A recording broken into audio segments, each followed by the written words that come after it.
Bé, un altre punt important és el paisatge. Perquè aquest projecte produirà una transformació irreversible del paisatge de Lira i Sant Llorenç d'Hortons. I ja dirà, ja no serà la porta al Penedès, serà la porta d'entrada al Baix Llobregat, pel Convent Pla. L'impacte en el paisatge de Gelida d'un projecte que ocupa 322 hectàrees, i aquí anem a fer un paral·lelisme per entendre què són 322 hectàrees, per agafar una idea. Equivalen a 460 camps de futbol reglamentaris de la primera divisió, d'aquests tan grans, 460. I suposa 70 hectàrees d'infraestructures, el que equival a 100 camps de futbol. I això què inclou? Inclou 23 hectàrees de superfície industrial, incloent la planta de biogàs, la planta d'hidrogen, la depuradora.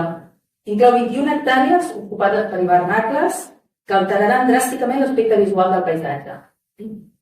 15 hectàrees de placa solar i altres infraestructures diverses, com carreteres i equipaments per 90.000 visitants anuals d'un parc temàtic.